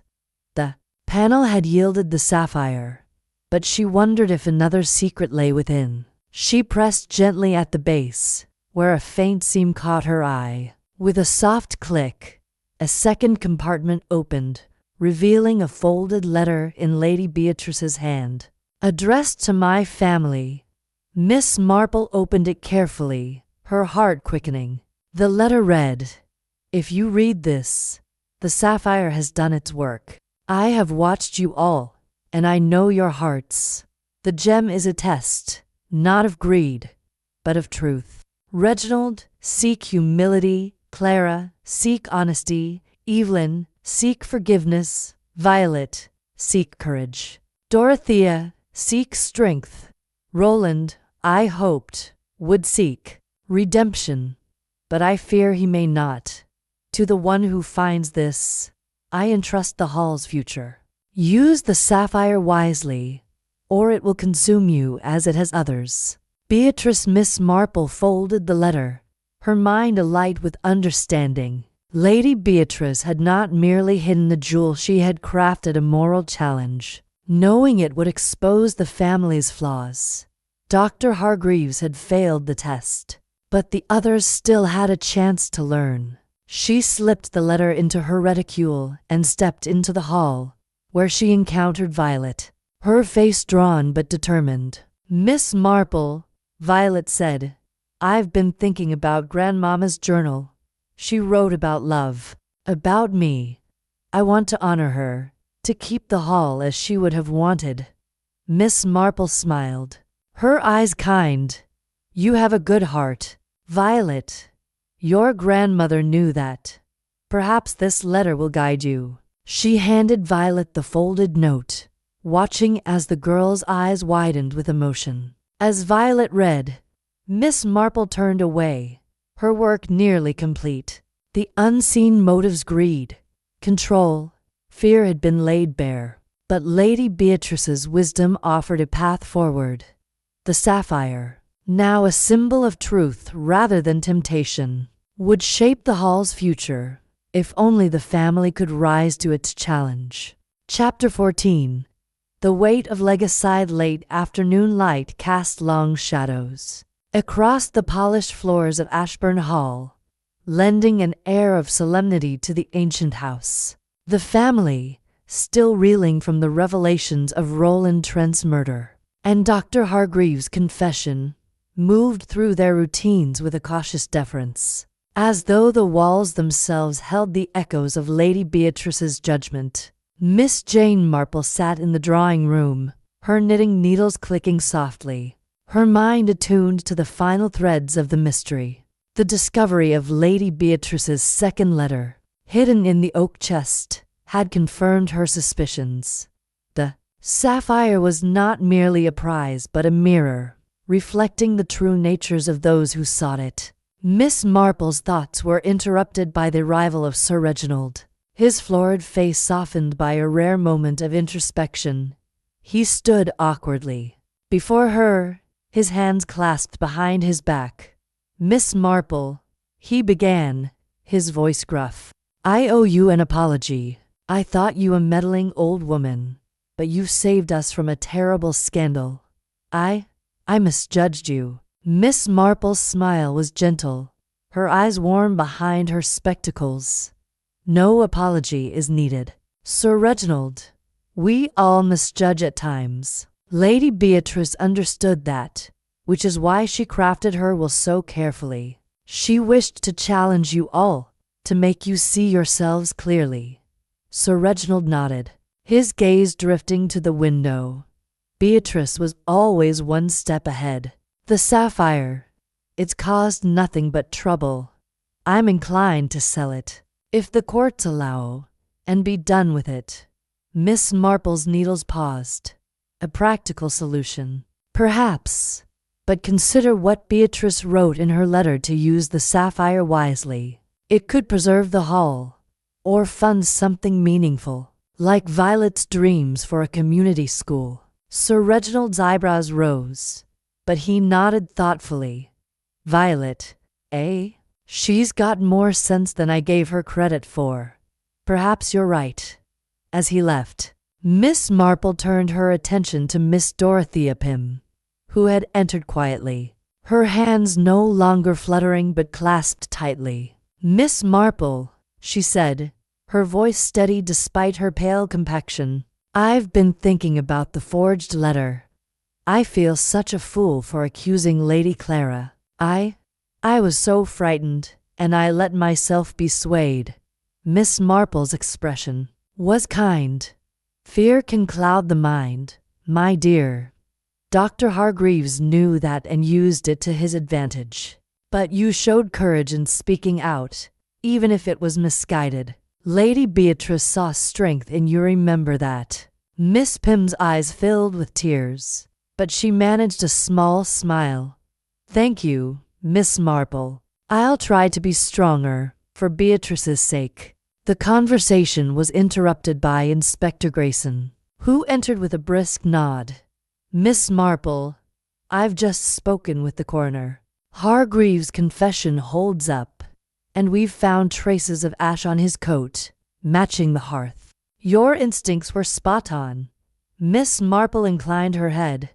"Thank you, Inspector. But it was merely a matter of observing the details, the ash, the mud, the misplaced cigarette case. They told a story, if one listened." Grayson grunted, a grudging respect in his eyes. "Well, you've got a knack for listening, I'll give you that. We're wrapping up here, but the family's still in a tizzy over the sapphire. Any advice on that front?" Miss Marple's eyes twinkled. "Let them read Lady Beatrice's letter, Inspector. It will guide them better than any legal ruling. Beatrice knew her family, and she left them a legacy of truth, not just wealth." As the inspector left, Miss Marple rose and took a final turn through the library, where the oak chest stood as a silent sentinel. She touched its carved roses, her thoughts drifting to Lady Beatrice's journal and letters. The old lady had woven a tapestry of human nature, using the sapphire to expose greed, fear, and love. Dr. Hargreaves had succumbed to its lure, but the others, Reginald, Clara, Evelyn, Violet, Dorothea, had a chance to redeem themselves. She stepped into the hall, where Violet was waiting, clutching the journal and the second letter. "Miss Marple," she said, her voice firm, "I've decided to propose that we keep the sapphire in trust, to fund a school in Grandmama's name. It's what she would have wanted, I think." Miss Marple's smile was radiant. "A splendid idea, Violet. Your grandmother would be proud. You've found the courage she hoped for." As she gathered her reticule and prepared to leave Ashburn Hall, Miss Marple felt a quiet satisfaction. The weight of Lady Beatrice's legacy had been felt, its lessons absorbed by those willing to learn. The sapphire, once a symbol of greed, now held the promise of renewal. With a final glance at the grand old house, Miss Marple stepped into the crisp autumn air, ready to return to St. Mary Mead, where the small dramas of village life awaited her keen observation. Chapter 15. The final thread. The sun dipped low over Ashburn Hall, painting the sky with hues of amber and rose as the final day of Miss Jane Marple's visit drew to a close. The grand house, its Elizabethan stones softened by the twilight, stood as a testament to secrets unveiled and truths embraced. The family, though still marked by the shadow of Roland Trent's murder, had begun to find a fragile unity, guided by Lady Beatrice's hidden letter and Violet's resolve to honor her grandmother's legacy. Miss Marple, her reticule in hand and her knitting neatly packed, prepared to take her leave, but not before tying the final thread of the mystery. She stood in the drawing room, where the family had gathered for a final farewell. Sir Reginald, his bluster tempered by reflection, offered a gruff nod. "Miss Marple, you've done us a great service. The Hall owes you a debt." Lady Clara, her composure softened by a rare warmth, added, "You've shown us what Beatrice intended. We were blind to it, but you saw clearly." Mrs. Trent, her grief still raw but tempered by purpose, clasped Miss Marple's hand. "You gave me justice for my son. I'll never forget that." Violet, clutching Lady Beatrice's journal, stepped forward. "Miss Marple, your idea about the school, it's given me hope. I want to make Grandmama proud." Miss Marple's eyes twinkled behind her spectacles, her smile gentle. "You already have, my dear. Lady Beatrice knew your heart, and she trusted you to carry her vision forward. The sapphire will be a beacon, not a burden, if you use it wisely." Miss Dorothea Pym, standing quietly by the door, managed a tentative smile. "I was so frightened, Miss Marple, but you helped me find my strength. I'll try to live up to Beatrice's faith in me." Miss Marple nodded, her gaze sweeping the room. Lady Beatrice crafted a puzzle, not to divide you, but to unite you. She saw your flaws: pride, secrecy, bitterness, fear, but also your potential for growth. The sapphire was her final gift, a challenge to be your best selves. Inspector Grayson, who had joined the gathering to finalize his report, cleared his throat. "Miss Marple, I'll admit I doubted you at first, but your knack for details, well, it's unmatched. The case is closed, thanks to you." Miss Marple inclined her head, her tone modest. "I merely observed, Inspector. The truth was there, in the ash, the mud, the cigarette case, the earring, the silk, the forged letter. They were threads in Lady Beatrice's tapestry, and I only followed them to their end." As the family murmured their thanks, Miss Marple's thoughts drifted to the small details that had woven the solution. The fresh ash on the cigarette case, linking Dr. Hargreaves to the hearth. The dry mud, ruling out an intruder. The forged letter, a clumsy attempt to shift blame. And the hidden letter in the oak chest, revealing Beatrice's true intent. Each clue had been a whisper of truth, and her little gray cells had listened. She stepped into the hall, where Mr. Fortescue waited with her coat. "Miss Marple," he said, adjusting his pince-nez, "the sapphire's fate is with the courts now, but Violet's proposal for a school has swayed the family. I believe Beatrice would approve." "I'm certain she would," Miss Marple replied, her eyes bright. Beatrice was a woman of foresight. She knew the sapphire's true value lay not in its price, but in its power to reveal character. With a final farewell, Miss Marple stepped out into the twilight, the crunch of gravel under her feet a familiar sound as she made her way to the village. The air was crisp, carrying the scent of autumn leaves, and the stars were beginning to emerge, pinpricks of light in the gathering dusk. Ashburn Hall stood behind her, its secrets laid bare. its future entrusted to those who had passed Lady Beatrice's test. As she walked toward St. Mary Mead, Miss Marple's mind was already turning to the quiet rhythms of village life, where gossip and small dramas held their own mysteries. People are the same everywhere, she thought, with their hopes and fears, their secrets and truths. Lady Beatrice's puzzle had been solved, but there would always be another, waiting for her keen observation and her little gray cells to unravel. With a contented sigh, she adjusted her shawl and continued down the lane, a small figure against the vastness of the evening, ready for whatever puzzle awaited her next.